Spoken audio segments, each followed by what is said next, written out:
Good morning, everybody. Welcome back. My name is Abby and I'm with Fitness is Medicine. Today, I'm going to have you do some exercises using some dumbbells and a band. You can use any type of band that you have, but I've got a circular band here that we're going to use. So if you have one of those, go ahead and grab it.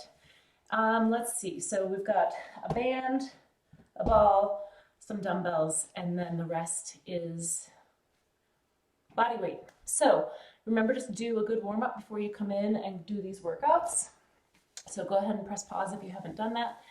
If you've done that, grab your stuff and come back ready to move. Okay, so we're gonna start on the ball with some dumbbells. We're gonna do a chest press in a bridge. Now, if you don't have a ball or if you're unstable and you're not ready to try this, I'd rather have you do it on the floor. So you can just lie on the floor and do a bridge on the floor instead.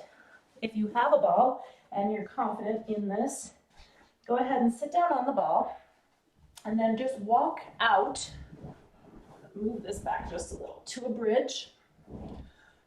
Now you want your shoulders and your head resting comfortably on the bridge. So if you're way back here, your head isn't going to be very comfortable. And similarly, if you're way back up here, it's going to be really hard for you to maintain that bridge.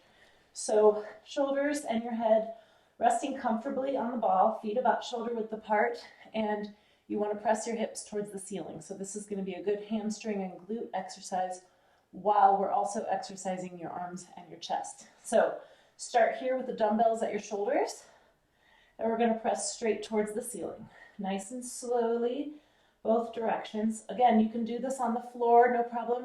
You can do it with a bridge or just lying on your back with your knees bent. Keep those hips pressing towards the ceiling so you're engaging those glutes. Now, you can keep your elbows in like this towards your chest, or you can also bring them out here like this. It's just going to work your pecs a little bit differently, but this outside movement here can be a little bit harder on your shoulders if you do have shoulder or even elbow pain. So if you are feeling any pain, bring it in like we started. So you can decide, it doesn't matter either way that you would like to do those. Do them slowly and in a pain-free range of motion is the most important. Remember to keep breathing. Keep those hips pressed up. It's easy to start letting them sag down. 9 and 10. Okay, now just slowly walk back up. And that was it. Okay, so be careful when you set those weights down. Okay, next we're going to stand up and do some reverse lunges. So the reason I like reverse lunges better than any other kind is that it automatically, puts you in a good, keeps you in an easier, in a better position for your knees. So if you have any knee pain, do this in a smaller range of motion. Do this either at the counter, like your kitchen sink, or if you have a desk to hang on to, somewhere where you can hang on to for stability if you need it. I'm going to stand out here so you can see me a little easier. So with the reverse lunge, the key is to take a big step back. So I'm going to take a big step back and then take my body straight down. So we're going to alternate. So big step back, straight down. We're going to do 10 on each side. When you step back, keep your body up straight, and you're just going to sit down in between your knees, or in between your feet. So right straight down in the middle. So notice that I have in my front foot, my weight is in my heel. Big step. And then if you need to do a small range of motion, that's okay.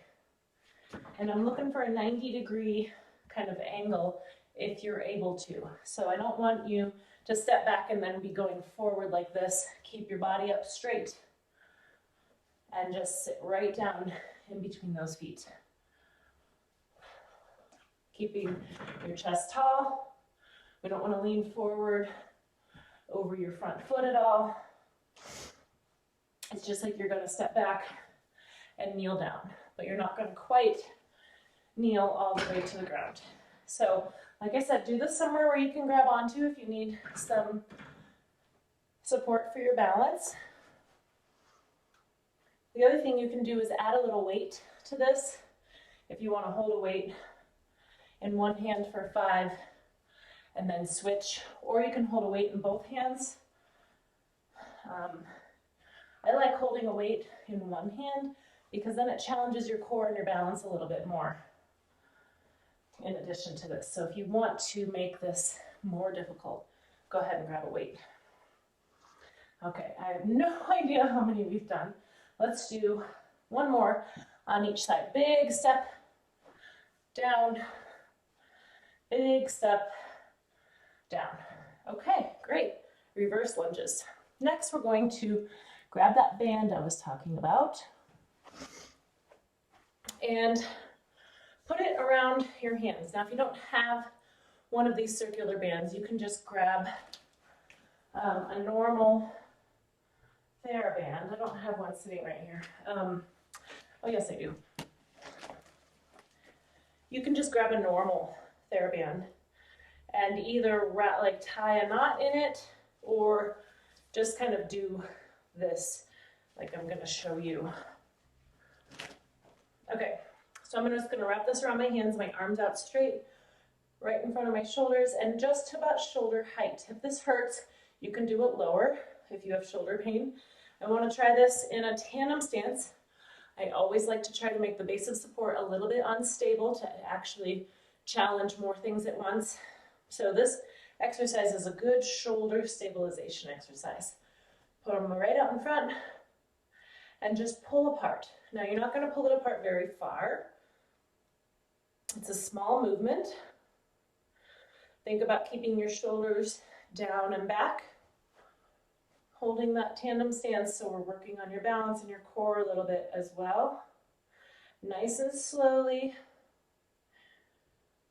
9 and 10. The other way you can do this is you can do it for a certain amount of time, like when you start to really feel those muscles fatigue is another way you can do this.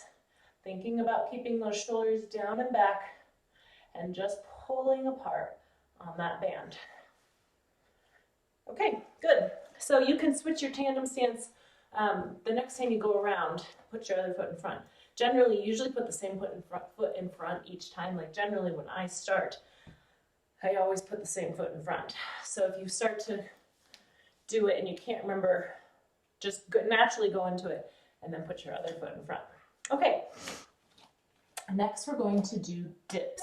This is a bit of an advanced move, and you can do this a variety of ways. So I don't have my yoga blocks in here, but one way you can do dips is by sitting on a stable surface, like your coffee table is a really great one for this. Putting the yoga blocks or even a large heavy book, a couple big thick books next to your hips, and then just pushing straight up. You can also do this with a good sturdy armchair. So using, just pushing up from the arms. The key is to keep your shoulders down in this one. So I'm going to show you dipping off the side. So we're going to dip down. So the easiest way to start is with your knees bent. Really focus on keeping your back flat against that bench that you're dipping down off of. The easiest way to start this is to dip down once, come back up. Now, keeping your shoulders down is key here. You want to keep them down. It's easy when you dip to do this, and you don't want to do that. You're working your triceps here, which you should feel as a muscle in the back of your arm. So if you are able to do this one at a time, you can stay off the side and dip down. You don't want to go past 90 degrees here with your elbows. The other thing you can do to make it more difficult, if you need to, remember, start with the blocks, pushing up, or an armed, sturdy armchair. Straightening your legs makes this more difficult as well. So remember, start with your knees bent. If you need to, bring those feet back in. And we're going to do 10 total if you can. Like I said, this is an advanced move and you might really feel it in those triceps. If you have any shoulder pain, stop and make sure you're using yoga blocks or large books or something on the side. Okay, great. The next thing we're going to do is grab that band again, and we're going to do a push pull. So again, we'll do it in a tandem stance. I'm gonna put my other foot in front this time. I'm gonna hold this next to my chest and I'm gonna push and alternate. So this one, you might think you want a little bit stronger of a band for. This one is pretty light for this exercise. Also, it's a larger loop. So I'm actually gonna grab a tougher band for this. And if you don't have a bunch of these sitting around your house, that's okay. Use the other band that, you can use just a regular band for this as well. Pushing and pulling. So one is here at your chest, you push out. So this is a little similar to your chest press this is similar to the chest press that we did in the first one. It's just working them a little bit differently, and it's also getting your triceps like we just did. So your arms might feel a little tired here. We're gonna do about 10. One more each side, keeping those shoulders down away from your ears during that whole thing. Okay, finally we're going to end with some balance. We're gonna do weight transfers. So similar to the last one when we did those weight transfers here, I wanna spread your feet apart a little more.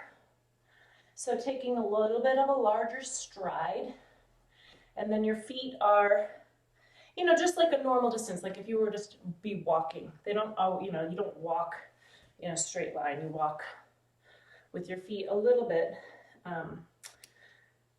spread apart. Okay, so we're gonna weight transfer. So similar to like we did the other day, this won't be quite as hard, but I wanted to start with this and show you how to make it harder. So we're gonna transfer to the front and to the back. So this time I want you to really transfer all of your weight though. So when we did the heel toe transfer, our feet were staying on the ground. This one I want you to bring your feet up off the ground. Just going back and forth, transferring your weight. Now, if you feel like this is pretty easy for you, remember to do it next to a counter or a sturdy railing where you can hang on. If you're feeling like this is not that challenging, grab a couple throw pillows. Or if you do have balance discs, I'm going to show you on my balance discs. I'm going to switch feet now. So whichever way you started, you can switch. My balance discs are extra cushy. They're kind of old, so they're really blown up. And transfer weight this way. So you can do this with one. If you just have one, you can have here and transfer onto the front and onto the back and do that a few times and then, switch it up a little bit. I have these small little discs in my gym that I like to use with this one. You can use, like I said, throw pillows. Woo!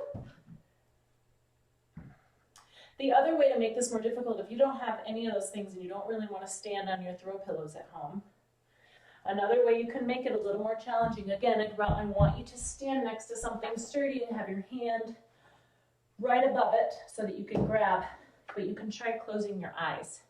So doing this weight shift and closing your eyes, reducing that proprioception, the proprioceptive feedback that you get from your eyesight.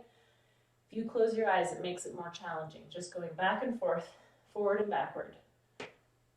So those are all ways that you can make it more challenging in your home.